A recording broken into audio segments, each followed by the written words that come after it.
Sabin, Florence R., 1871–1953, American anatomist and medical researcher. Her excellent and innovative work on the origins of the lymphatic system, blood cells, and immune system cells, and on the pathology of tuberculosis was well recognized during her lifetime. She was also a trailblazer for women in science. She was the first woman to hold a full professorship at Johns Hopkins School of Medicine, the first woman elected to the National Academy of Sciences, and the first woman to head a department at the Rockefeller Institute for Medical Research. In her retirement years, she pursued a second career as a public health activist in Colorado, and in 1951 received a Lasker Award for this work.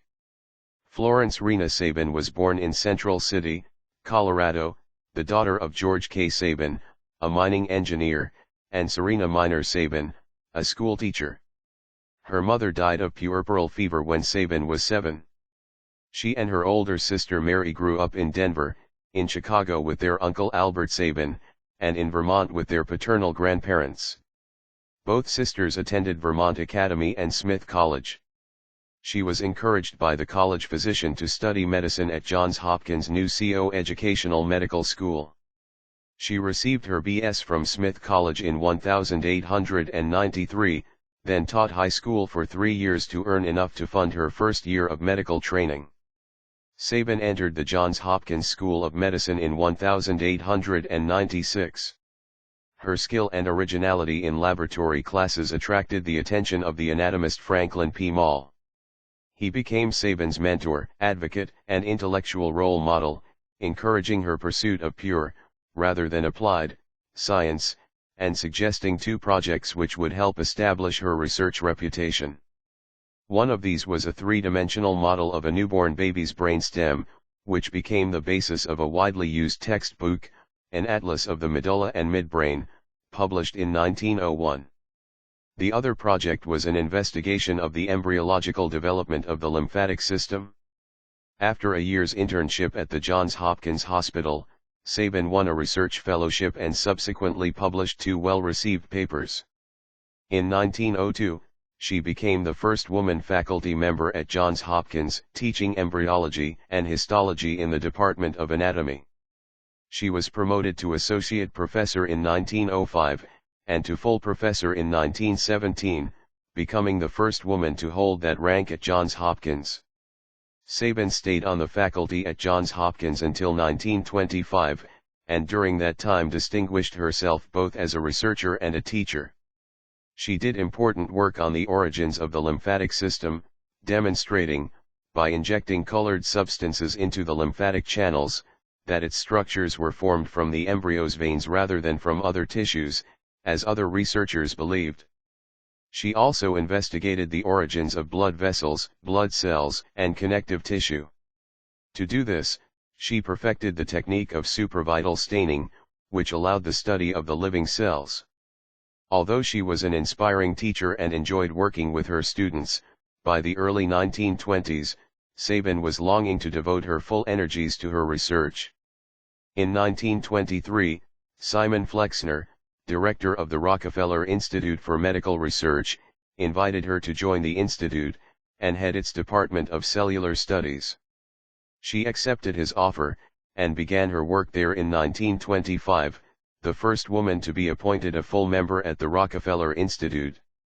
At the Rockefeller Institute, Sabin led research on the pathology of tuberculosis.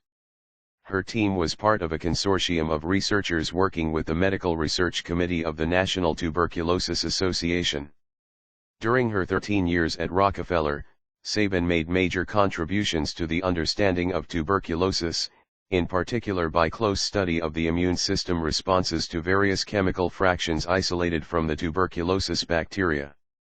Between 1930 and 1934, she also wrote a biography of her mentor, Franklin P. Mall, who had died in 1917.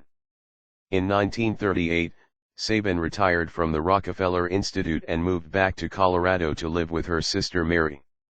She maintained a lively correspondence with her research colleagues, attended conferences, and served on various advisory and governing boards for organizations such as the Guggenheim Foundation. In 1944, she was asked to chair the Health Committee of Colorado's Post-War Planning Committee. This committee investigated health services in the state, drafted a series of health bills later known as the Sabin Program, and then campaigned for their passage. 4 of the 6 bills were passed in 1947. After this, Sabin served as chair of an interim board of health and hospitals of Denver, and then as manager of the Denver Department of Health and Charities until 1951. In the latter post, she launched a vigorous campaign to clean up the city, improve its sanitation, enforce health regulations for restaurants and food suppliers, and screen the population for tuberculosis and syphilis.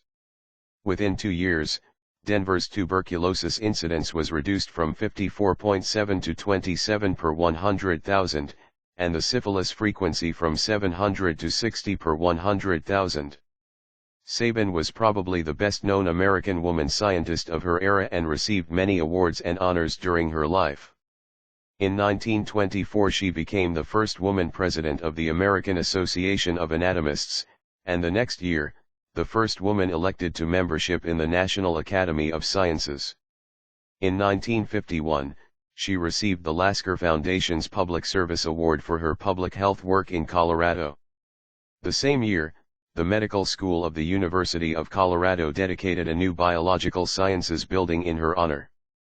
In 1959 the state of Colorado honored her by placing a statue of Sabin in the National Statuary Hall of the U.S. Capitol. Such honors acknowledged Sabin's substantial scientific and public health achievements, of course, and some also lauded her for being a role model for women in the professions.